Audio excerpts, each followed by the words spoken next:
So tell me the first time you heard the words hypertrophic cardiomyopathy.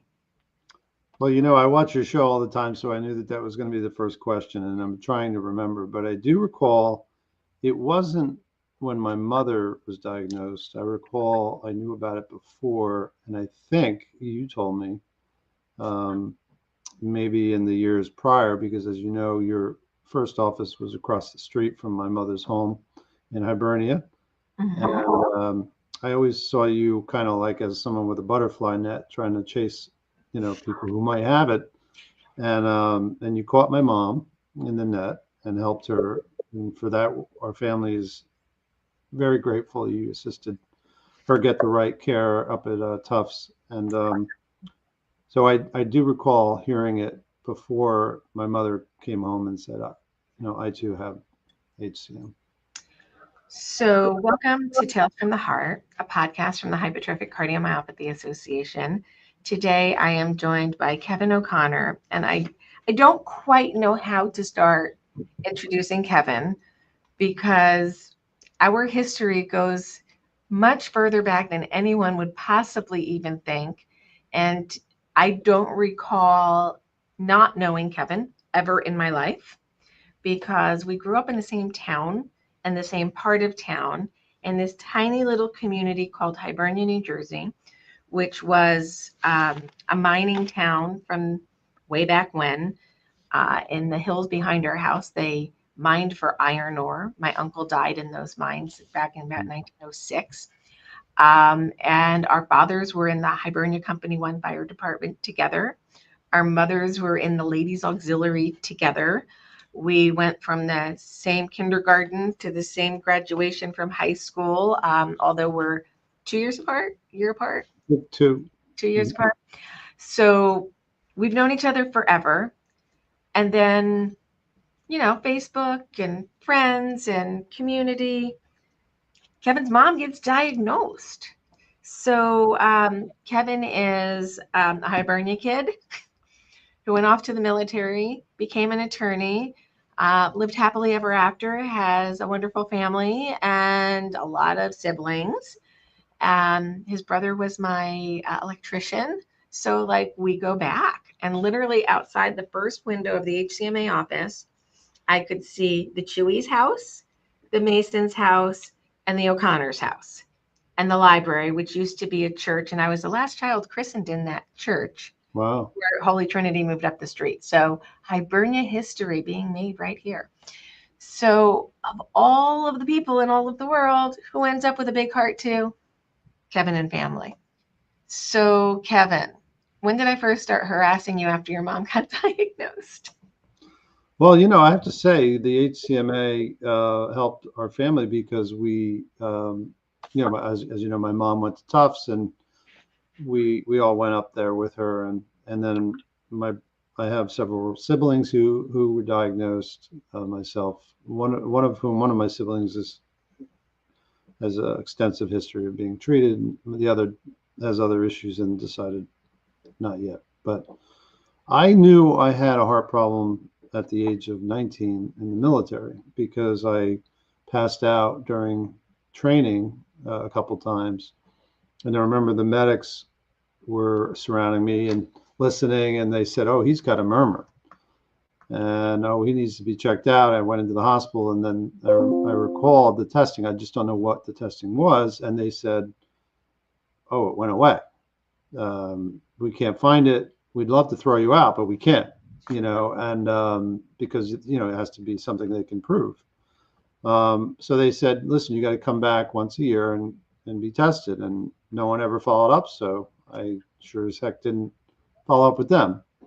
Um, but I always knew, and it was always when I was prone. Like if I was, and I was in a unit that was deployed to Europe, and we did a lot of training with the Army and a lot of carrying large weapons and things. And when I would be prone and get up quickly, I would pass out. Um, so I'm not that far from that now, where it's when I do have a syncopal episode, it's typically an abrupt change in position. So Wow. So being 19 years old was a couple of years ago. Just a few. 58, yeah. Just a few. And now, like, so what happened? So you get a diagnosis of a murmur. They clear you in the military. When's the next time you actually have your heart looked at again? So my mother went to Tufts, got checked out. I met Dr. Maron up there, and our family was getting tested from that point.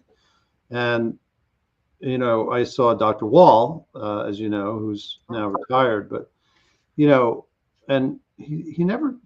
I don't remember him telling me I had HCM, but now that I go back and look at the echoes from then, I had it, and I just didn't hear it, right? Because I was very fit. I was always I was out exercising every day. I would ride my bike 25 miles a day every day. I was fit, and I felt like this is kind of shameful to say now, because at the time I thought my mom's problems were, oh well, if she would just eat better or exercise. My mom ate perfectly fine, but if she just exercised, right? No, I was just ignorant. Like, I didn't understand that it has nothing. I never did the work to understand that it had nothing to do with those things. So I would go to see Dr. Wall, and then every couple of years. And then in 2021, he said, listen, I'm retiring. You have this HCM. And I'm like, I do? And he said, this is getting bad. You got to go over to see Matt Martinez, Dr. Martinez. He's over at Morristown. He's going to carry you through in the next few years. And I was just like, what is he talking about? But I had noticed that when I would hike with my wife, I would often get very winded, and then I would pretend like I was on my phone. And I would say, oh, hold on, honey, I'm getting a text. And I didn't know what was happening, and I thought I was just getting older. And then it really accelerated from that point.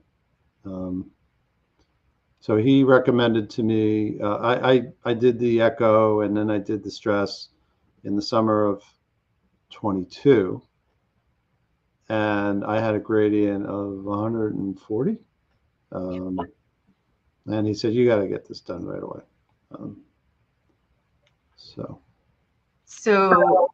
you went a long time without, and I'm getting a little bit of an echo here, sorry.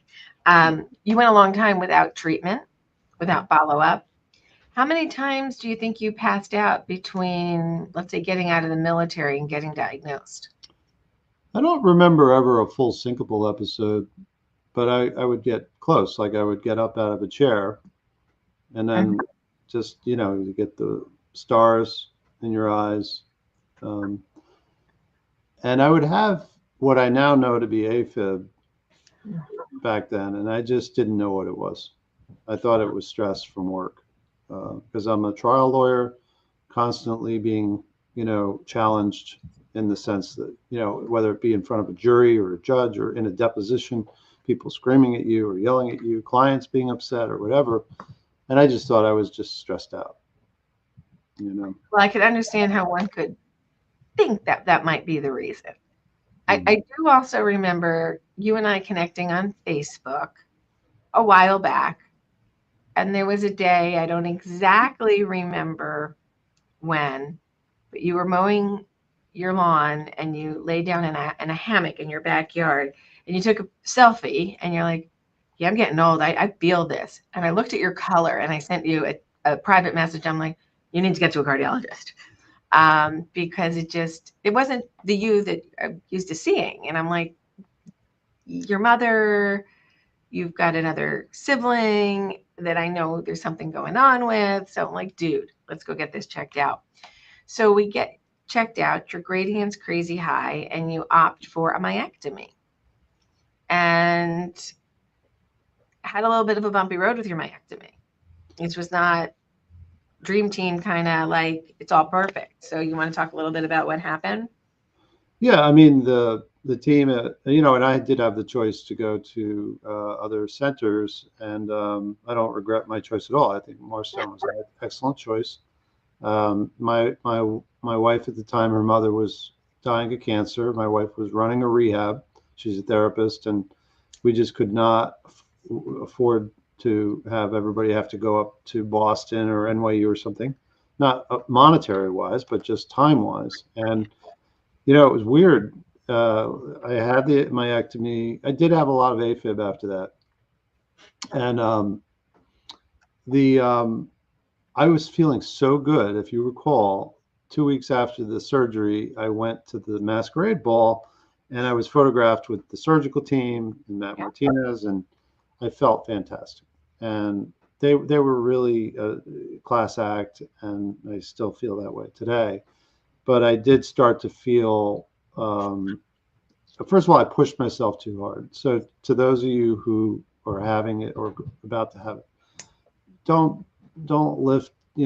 I did a deck after that. Like I did all this stuff. I cracked my sternum lifting up huge, 12 by 12 by 12 boards on my shoulder. I thought, oh, I'm fixed, one and done, but I was developing a series of things that were, I was getting AFib, and then I wasn't able to catch it. So I would go see the team. They'd say, oh, we'll put you on a 7-day monitor. And of course, and then I'd come back they'd say, you had a few NSVT, but nothing really concerning. And I'd be like, come on, So what I did for me, the other thing that happened was when I would exercise, it started to be harder to exercise. My heart rate was constantly in the toilet. I was waking up in the middle of the night with my watch saying, alarm, heart rate too low. It was literally in the 30s.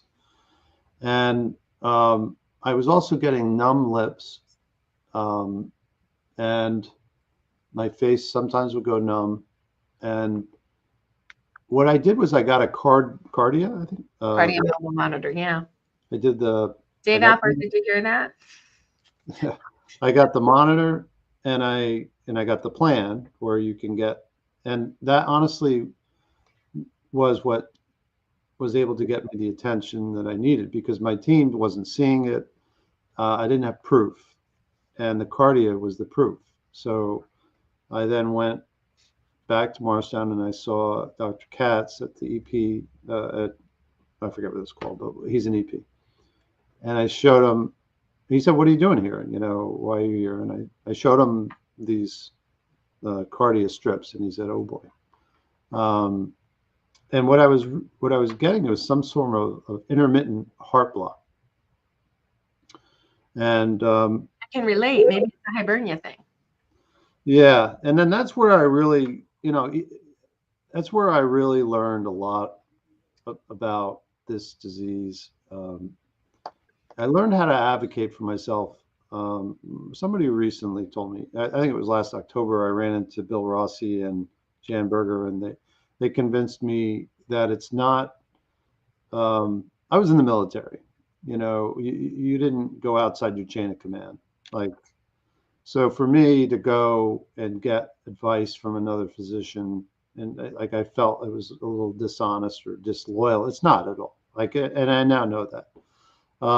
So, I went to Dr. Katz, and he was fantastic. He advocated for an ICD.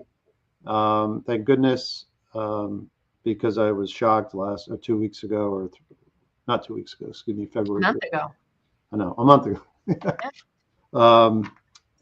And what I started to develop was this thing in my heart where it would flood if I got my heart rate over a certain point, 110 or so. All of a sudden, the heart would just flood, and it felt out of whack.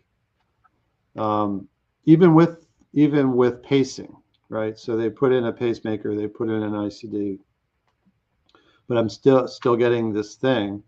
And then so I decided to get an opinion from Dr. Maron, and I went up to Leahy last year, and he said, you've got dysynchrony. Your ventricles are literally bumped. He said you can literally see it without even needing a machine to tell you that they're out of whack.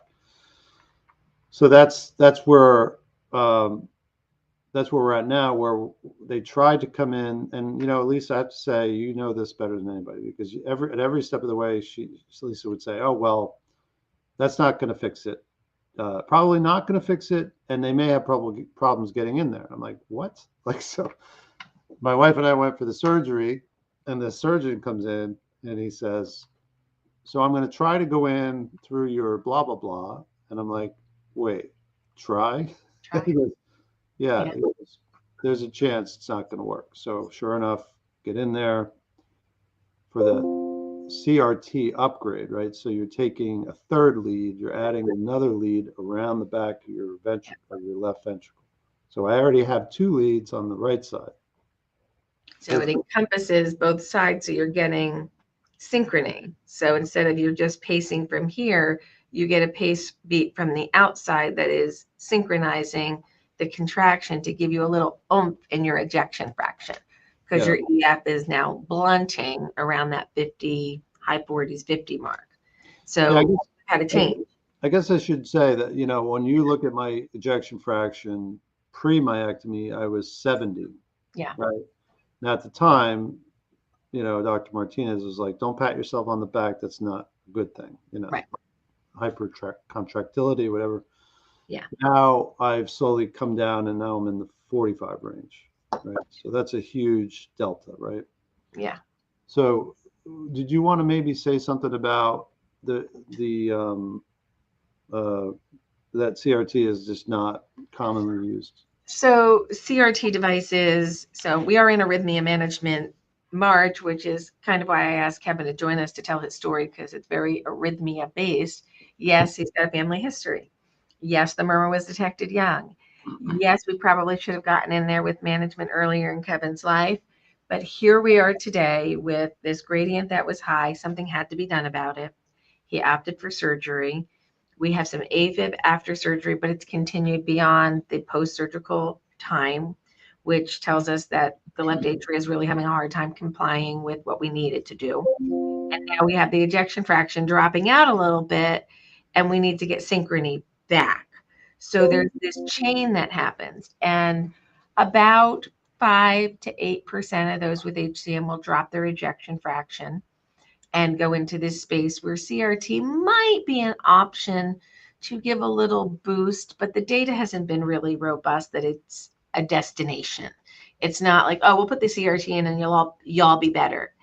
It gives you about 10% increase in your ejection fraction, and it can help that synchrony, which can make you feel better. And it's just not a common option.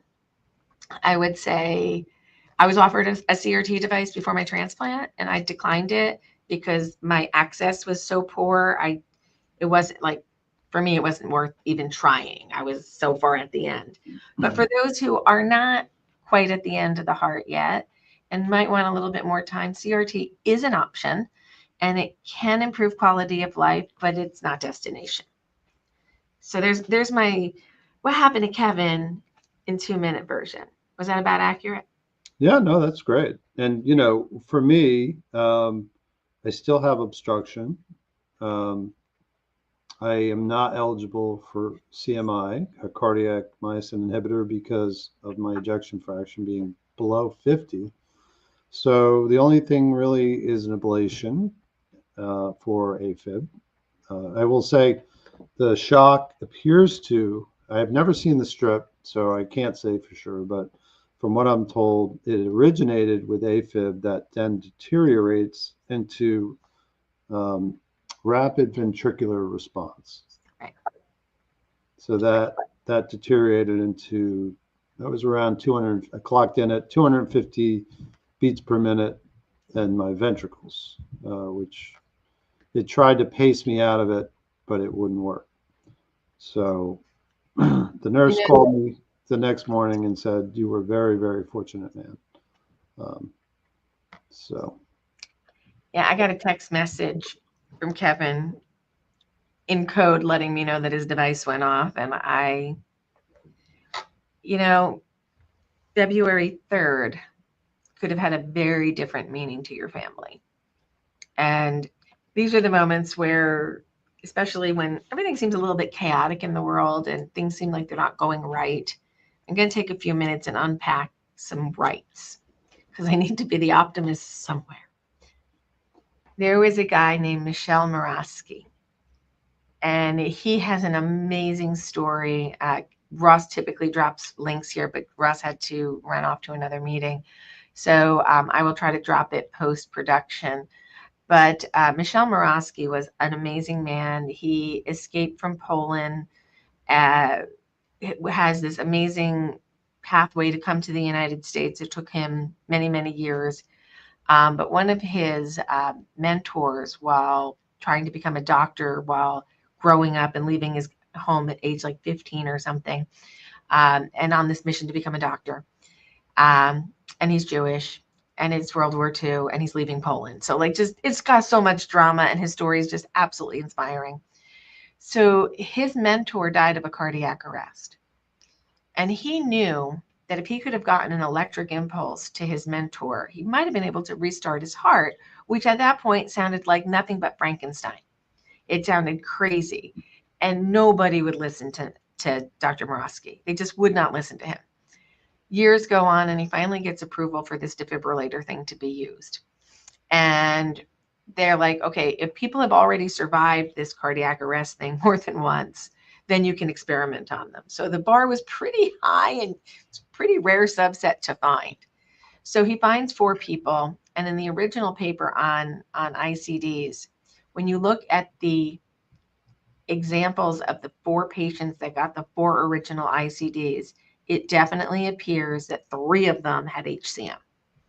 One of them did not. So we were the original people the devices were used on, but we didn't get the first utilization. It went to people with different types of heart disease, more coronary artery disease and low EF and that kind of a patient. But Dr. Maron did work with Dr. Morawski way back in the day and really understood the value of ICDs and HCM and really became the one to push the concept forward. And if not for individuals having a little bit of chutzpah, saying, I got an idea. It sounds a little crazy, but I want to purposely electrocute people when their heart's going to a bad rhythm, and I can save their lives. Hundreds of thousands of lives have been saved from this technology. So this technology only exists because we did clinical trials to see how they work and to evaluate risk and benefit and whether they were cost effective or not. And we did all of that work through really great science, through the National Institute of Health, through the FDA, through other regulatory bodies, and got this device into the hands not only of millions and millions of Americans, but then worldwide. So how did Kevin's device go off on February 3rd and save his life so he could be here to talk to me today on March 14th? Because of a very, very detailed process to ensure that that device was safe and appropriate and could be here to extend his life. So there's your civics lessons for the day. Yeah, and I want to just talk a little bit about how you helped out with that and how you helped me help myself out with that, because I think it's important for people that are here. And I see a lot on the discussion board about this, right? So I was in the hospital in February of last year getting Tikacin, right? I was, whatever the terminology is to be.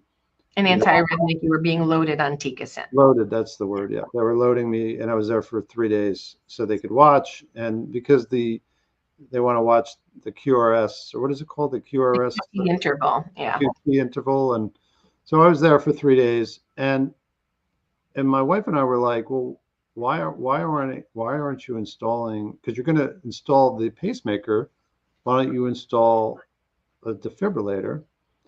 And there was some debate among the team, right, about whether to do that. And Dr. Katz felt strongly it was beneficial, but Dr. Martinez wasn't yet on board, so they had to talk about it.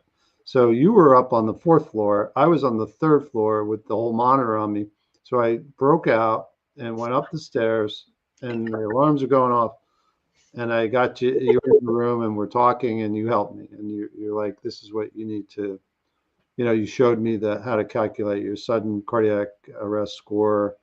And you knew a little bit about my family. I won't go into the details of that, but there had been a history in my family of an appropriate shock that I didn't know gives you a bit more of a boost on the score. And I didn't know. A family history of sudden death or appropriate ICD shock. So and people forget yeah. that second part. And that's where, like, I learned, wow, when you do your intake with your team, you really got to be very clear with them about your family history, about other people being shocked, about other people with this disease. And so once that was cleared up, and then what I knew in my heart was in my heart for real. I knew this was getting worse, like for me. So I advocated for myself, and it obviously has paid off in the sense that I was protected. And I would just encourage anyone out there, if you're feeling like you're not being heard, these people care for us. They're very busy. And you look at the rate of reimbursement sometimes and you're like, wow, for what they do and how much the insurance company pays them, like how hard it must be for them to just stay engaged, but they do. But they can't know everything about you, you know? It is very much a conversation. And we have to make sure that we as patients are doing our part to communicate the best we can. And, maybe a family member doesn't want to share information with you and you don't know.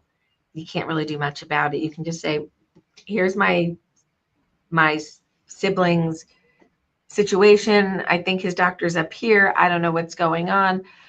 That's all I know.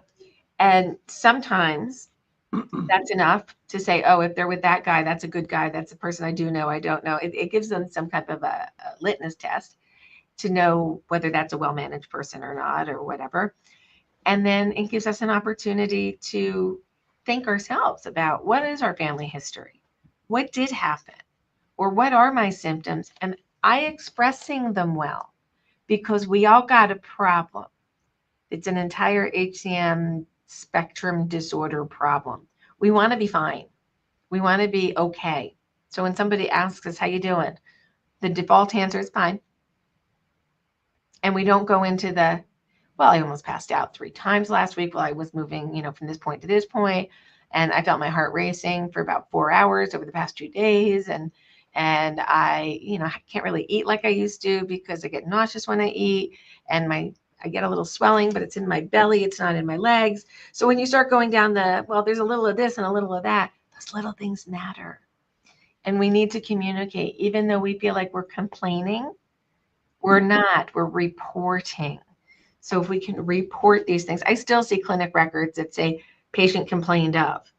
And if I see the word complained, I'm like, we need to talk to that doctor. It's not a complaint, it's a report. And how many times have you been asked if you're fine and you say, or how you feel and you just said fine? Oh, I'm guilty of that. There's no doubt. Because we all want to be fine. When I was a kid, my mom, she would say, because she had 7 children, and you didn't complain, and and that it's a balancing act that we have to do as patients. Okay, you just made me go flashback. All right, so it's the 70s. Bum, bum, bum. Before your house burned down. Ooh, that's a timeline item, isn't it? I can remember that, but I don't remember what year it was. So my cousins used to live basically across the street from you. Jill and Tom Flanagan lived in the Mason's house. Oh, really? Yeah, my Uncle Tom lived there. So actually, you had 2 people with HCM living a couple of feet from each other that weren't related. Because my Uncle Tom passed away in 1990, and he was diagnosed with IHSS in the 60s, and his 2 kids were there. So I would go to my cousin Jill's and hang out with Jill because then I could go to the field and play on the big slide when the big kids would let me. Mostly they made me go on the little slide, but that's an entirely different drama and PTSD moment for another day. But we used to play in that area, and your mom was not one to be messed with. Yeah. Mrs. O'Connor, you respected her. She told you to do something. You did not mess around because that woman did not have time to mess around because she had too many kids to run after. Your mom was a little scary. Just a little. Yeah, she would, if you came in and said you had a tummy ache or something, she would say, "Oh, that's quite dramatic," and so, you grew up that way, and then you're in the military where you don't really complain. And so, I'm definitely guilty, with my physicians of downplaying what was going on. And so, but, the other thing is, I have to say how shocked I am how many physicians that I meet who don't know anything about this disease. And I'm not talking about COEs. I'm not talking about that. But if you go to like an urgent care, one time I went there, I had such bad AFib, I thought I was dying. And I went to the ER, the emergent care in Mountain Lakes. Very nice people. Mm-hmm. But they put me in a bus. Like I was in a bus. And there were two ambulances. And it was like, no, guys, I'm okay. I just need that. That was when I learned that people with HCM, and the other thing is how many times I hear sometimes even cardiologists that are not experts in this area. Did you tell them I can't eat? I feel like I'm going to throw up. They're like, well, that has nothing to do with this. It's like, and now I've learned that of course it does, right? Of course it does. And it's not something that happens to somebody with what I would call stable HCM and nothing really going on other than the walls are a little thick and they are mildly symptomatic. You're not going to see that kind of a symptom in that person. But as the ejection fraction drops and the heart is struggling and the fluid volume is struggling to be maintained, and we might be looking at, diuretics being brought on board to help fluid maintenance so we don't go into congestive heart failure. So it happens then. And it is an incredibly common thing to see among those who are heading to transplant. So I know there's the T word I just dropped. It doesn't mean that Kevin's going there anytime soon, but you keep all options on the table when your heart is not functioning right. And you talk to all the people and you build your team and you get in front of things. You don't want to be surprised by anything in your heart. You want it planned.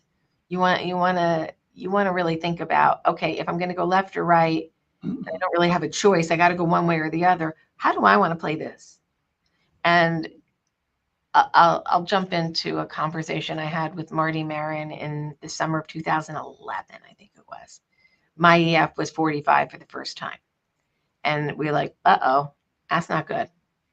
And I knew the data. And I said, do not say the word. I am not ready. I am feeling fine. I can do this. Do not say that word. And he's like, but I'm like, shh, no T word. Stop. And I don't know why I acted so silly about it. I did not want to say the word. I did not want to deal with it. It was too big for me at the time. And I said, I'll know when. And that was the stupidest thing I ever did. Stupidest thing I ever did. I should have gotten the testing done earlier to know what my numbers were. I should have had more data to know when things were going to start to move into a different direction. And I didn't do that. So I'm very clear to tell everybody else, okay, don't wait until the last second. I almost didn't get there in time. So you meet the people early. I think this is happening. Let them optimize your medical management. Let them optimize your devices, your procedures. Let's get that heart working the best it can for as long as it can. And then if we need to trade it out for a new one, we open that door. So you're in the middle of a process here, and it's a lot to take. How you doing? Yeah, I'm okay. I mean, I have, one thing that you didn't mention that I'll mention is, I'm a 58-year-old man that is pretty proud and doesn't need any help from the outside. But this is the first time that I've actually gone to see a therapist because I wanted to work through those issues. I was sitting in Hamilton. The play. The play. And I don't want to ruin the play for those who don't see it, but there's the main character, his wife says to him, you seem like you feel like you're running out of time. She said it a couple of times. And I was sitting there and it hit me and I'm like, wow, that's how I feel. And then I went down to the restroom because I use the restroom like every 10 seconds now. Unfortunately, that's another thing. And I couldn't, walking back up the 3 flights of stairs was very difficult. So I was like, ugh. So I sit in my chair and there's a scene where someone gets shot. And and there's a heartbeat, this huge heart. Did you see the show? I've not, no. So there's this heartbeat is reverberating through the theater, and the person, it stops, and I lost it. I was like, oh my God, like that's going to happen to me. It's kind of silly. Of course, it's going to happen to every single person watching this, right? But when you're faced with this, right, and the prospect down the road of making a decision, am I going to go in this direction, or am I going to go in the direction of just letting it ride out, right? There are people that and I know that have done that. Yeah. Right? You do get to make some decisions because it's your one wild and precious life, and you can opt to go down one path or another. I know people who have been in this situation and are like, I'm just going to see what I got left, and I'm going to go out with what I came in with. Okay. A dear friend of mine who did not have hypertrophic cardiomyopathy, he had a single ventricle, single left ventricle at birth. She was a dear friend. She was my assistant in my human resource life. And she told me, I never want a transplant. No, I never want it. Actually visited with her a couple weeks before I got listed, thinking I was going to try to convince her to get listed. So I got listed a month after that conversation. 6 months after that, she needed to do a revision of her surgery, and it did not go well. And I'm like, honey, I wish you would have gone to transplant. No, I have time. I have time. And at the very, very end, she's like, okay, now I want a transplant. And her liver was gone. The heart was beyond repair. Her system had completely broken down, and she didn't qualify to be listed. Wow. So you never want to be in a situation where you don't have an option. And she changed her mind. We're all allowed to change our mind, but you got to do it when it's viable. And yesterday, I was in New York City, and I checked on Brandy, and I got home last night, and it did something I never did before in my entire life. I read my echocardiogram out loud to my husband in bed, and it was a dramatic reading. It was like ejection fraction 65%, normal LV function. Like, wow. I never thought I'd see that on my own echo report. My wall measurements, my septum is 0.9, my free wall is 0.9. 0.9. And my valves work normally. Okay, so I have a little intermittent heart block, and I got a leadless pacemaker in my right ventricle, but that's okay. That's okay. She's working.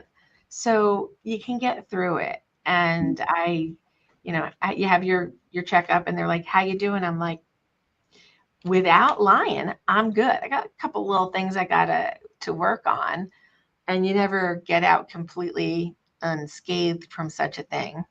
But the heart is fabulous. That's Who would have thought? Who would have thought?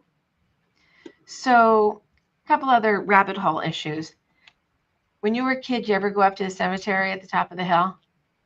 I was up there all the time. And you saw the empty graves, and you wondered what the heck happened there. So one of those empty graves, well, in 1995, they tried to dig up my grandparents. They went for the wrong grave because they didn't have any money. They weren't buried with anything. So we refilled that in. That's a whole story for another podcast. That'll be in the book. It's going to be fun. It's a cemetery story. But when you come in to St. Patrick's from like where the entrance is supposed to be, directly over to your left, there's a tall monument, and it's to Timothy Hart, H-A-R-T. That's my great uncle on top of the mountain, and he was lost in the mines. Wow. So HCM is literally in the fabric of Hibernia through your family and through mine. And it's just crazy that, so when Kevin comes in and we say, okay, like, here we are, like, you're doing this, you're doing that. I'm like, you need to think about board service because you get it. There's nobody closer to my origin story on the board than you are, even from my husband's on the board, but he comes from a different perspective. You knew those old players, like they were the cast of characters in the background of your childhood, and your family was there as mine. And here we are tied by a disease that's supposed to be so rare.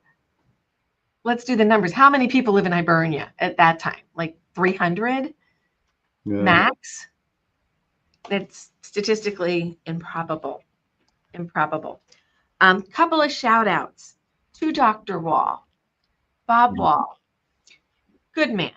I don't know if you're ever going to hear this or not. I wouldn't let him be my cardiologist because I needed to be able to fight with my cardiologist for my dad. And I kept the line. So he was my dad's cardiologist and he was my sister's cardiologist. And he did retire, but there are people in my story that play a really big part, even though they don't necessarily think that they do. He was the person who declared my sister dead. And he did so by kissing her forehead. He didn't sign a piece of paper and walk out of a room. He held her hand, he kissed her forehead, and he said some very kind words. And then he did what he needed to do legally. He had compassion and empathy, and for that I will always be grateful to him. Yeah. And then there's another early day note that I want to bring up, and I'm going to sideline here for a second. The universe does strange things. Listen to the universe. If somebody shows up in your life, just pay attention because there's reasons. So because I did not use Dr. Wall, I needed to find another local cardiologist at the time. And I came to know a man by the name of Arthur Fish. Dr. Arthur Fish practiced in Morristown, and he was my treating cardiologist for a great number of years before I kind of went more towards heart failure. And then I went to a heart failure program as my local cardiologist, and then I have my HCM team. So Art Fish was a great guy, very kind, very nice, took good care of me. And after my transplant, I walked into his office, knocked on the door one day. I'm like, I need to see him. They thought I was a pharma rep. I'm not a pharma rep. I'm an old patient. They're like, how can you be an old patient? I'm like, because I had a heart transplant. And then I got to talk to him. So I talked to Art for a few minutes, thanked him. We had a hug. We had some chit chat, and off I went. Fast forward to Cytokinetics Lobby, December 2024 HCMA meet and greet mini meeting. I get a message on LinkedIn from a gentleman saying, I work in a company that might be doing some business with you. We're a database company. I'm going to attend your event today. And oh, by the way, my dad used to be a cardiologist in Morristown, New Jersey. I grew up going to the Rockaway Mall on the weekends. I'm like, oh, we probably hung out. So I said, okay. And then I looked at his name and it was David Fish. Wow. And I said, is your dad Art? And he said, yes. And I said, your dad was my cardiologist. And I looked up and he was in the front corner of the room and I went over to speak to him. And I'm like, wow, small world. So that was the beginning of December. During the Christmas break, I sent his father a video message because his father was aging, had dementia, and was not doing well. So I sent him a note and he sent me a video back remembering me and basically proud of the work that we've been doing all these years, and was a very kind message.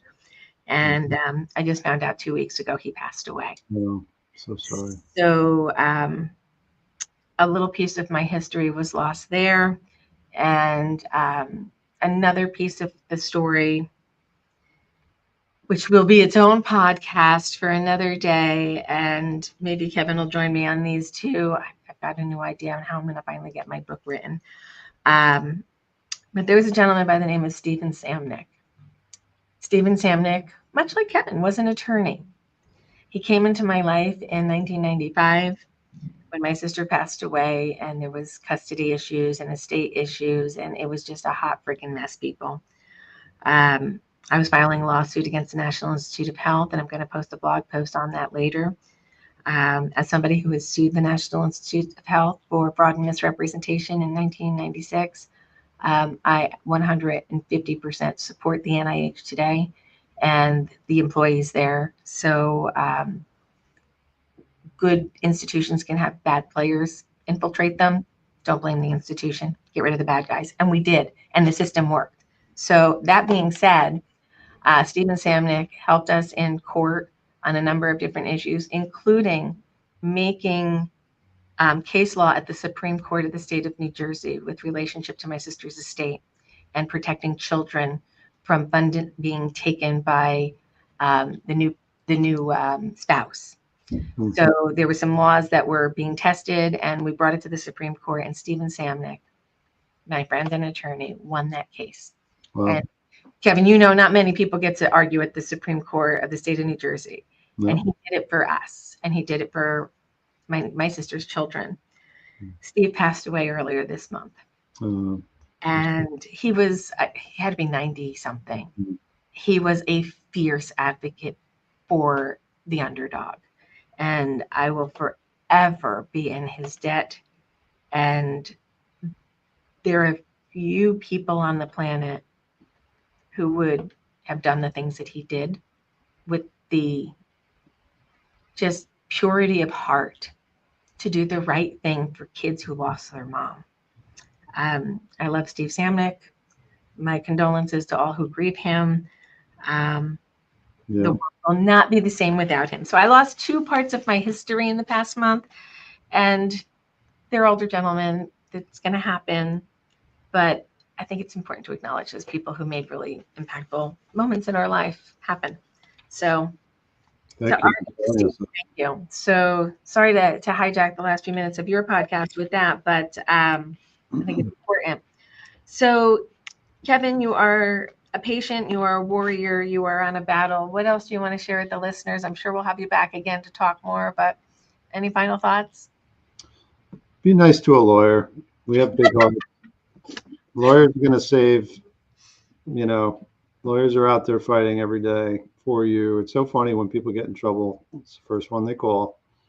Regardless of where your politics are today, people are calling on lawyers and judges to make sure the laws are followed. And I'm really grateful for being here. I just want to share one last story. It's kind of funny. I had to go yesterday to see a new cardiologist because Dr. Wall retired, and I went to see someone that he's great, very nice guy, but he's my son's age, it's like, but, he said, wow, you went to see Dr. Maron. He's like, he's a legend. He taught me how to read an EKG, and he goes, if he says you need the CRT, you need the CRT. So I've made arrangements for that, and I'm also seeing the team over there to talk about the planning that you described. And let's hope I never need it, We'll see. That is the hope. There are some new medications coming and new therapies that might be able to change trajectory, but we keep everything out on the table and we play the cards as we need to. And we keep a decent attitude about it. Yes. We definitely do. It's not always easy living life, period. Life in 2025, it's unique stressors, right? I think we all need to have calm heads, no matter the situation, whether we're talking about our health or our politics. Yeah. How do we get through the moment and make the next day better? And the answers aren't always easy. Sometimes they're really, really complicated and there's no guarantee of outcomes. But we do our very best with as much information as we can muster. And I hope we all remember to not only take care of ourselves, but to take care of those around us. It's crazy out there right now. And we need to make sure that all of this technology and all of this knowledge that we have amassed is used for the greater good and to protect the most. So if you've not signed up for our Hill Day, you really have until the end of today to do so. You must have your intake and navigation call done before the Hill Day event itself, just so we understand how everybody can share their story most effectively. We aren't there to push a political agenda. We will be talking about the generic drug quality problem. Yeah. This is bipartisan.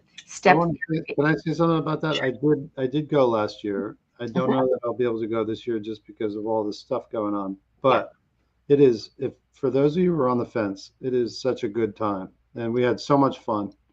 And it's like you just said, Lisa. It's not about D's or R's or anything like that. You go and you literally walk into the chamber, or the offices, if you will, of senators and congressmen who invite you in and sit and talk to them about this disease. It's amazing. Like, what country is there where you can just walk around in a building and just walk right into their office without an appointment? It was amazing. And so if you're on the fence about it, please try to go. Try to join us if you live in the DC area and you just want to pop in for the actual briefing itself. You don't want to walk the hill, you're welcome to do that too. Get the information on the website. Unfortunately, I don't have the link right here right now, but just go to 4hcm.org, look at the events calendar. We will be there April 9th. If there's not a shutdown, if there's a shutdown, we're going to have to reschedule. But it is really important that our voices are heard and that they're calm and that they're clear and that they are focused on actionable items. The generic drug quality issue it's a problem that has a solution. Let's enact the solution. Step therapy and pre-authorizations, they are wasteful and inefficient. Let's figure out a better way that we can get insurance companies and doctors to agree to let doctors be doctors and provide the care that they need to provide for us. Have a nice day. Let's get some money appropriated to the Hearts Act so that we can do cardiomyopathy education in high schools. These are the types of things that will make a difference. And big shout out, it should be done by at the latest Tuesday, State of Virginia, the law, including the well child questions on the well child examination for family heart health history. We have passed that law. We have approximately 2 days left. It went to the governor last Friday. He has 7 days to sign it. We weren't sure if those were calendar days or not. So by Tuesday, if he doesn't sign it, it automatically becomes law. So yay, Virginia. Thank you to all those in Virginia who reached out, participated in our briefing. We got that law passed almost as quickly as we got the one in the state of New Jersey. So yes, I have hypertrophic cardiomyopathy. Can you fast? Thank you. Volkan, interesting name. Fasting, intermittent fasting could potentially be done safely, but hydration is critical. So you do not want to ever limit your water, and you want to work with your healthcare provider to determine what method of dieting or fasting is appropriate for you and your heart. Hydration levels can impact obstruction quite severely, so you never want to find yourself dehydrated. So please make sure that you're staying hydrated and talk to your doctor about the best diet options for you. And Elon made a comment earlier on about when you said following the chain of commands. Doctors often get upset when you don't follow the chain of command. I think insecure doctors worry about second opinions. I think anybody who's secure knows enough to know that they don't know everything and that somebody else's point of view could prove helpful in a situation. So don't be scared about going to get a second opinion. I have people who've gone to 2 different centers of excellence for opinions. I think 2 is enough. I've had people who go to 3 and 4, and then you're doctor shopping, and you just think about what you're doing, getting one idea, getting another idea, coming to a discussion group, talking to your peers, talking it out with your family, and then going back with follow-up questions works really well. We can help prepare you for those questions during intake and navigation calls. Kevin, thank you so much, and thank you to all the sponsors of HCMA and Tales from the Heart, Cytokinetics, Bristol Myers Squibb. I forget all my lists of them today because it's the new year and some of the names change and they're all still coming on board. So check the website for all of our sponsors. We thank them all. Shouts out to Carl the dog. If you follow, you know. So thanks, Joey, for your editing prowess, and much love to Carl. Kevin, final words? Thank you for having me. It's been a pleasure.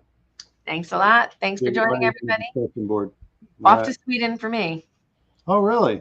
Yeah. Enjoy. Yeah, I get to fly out at 9 o'clock tonight. Joy.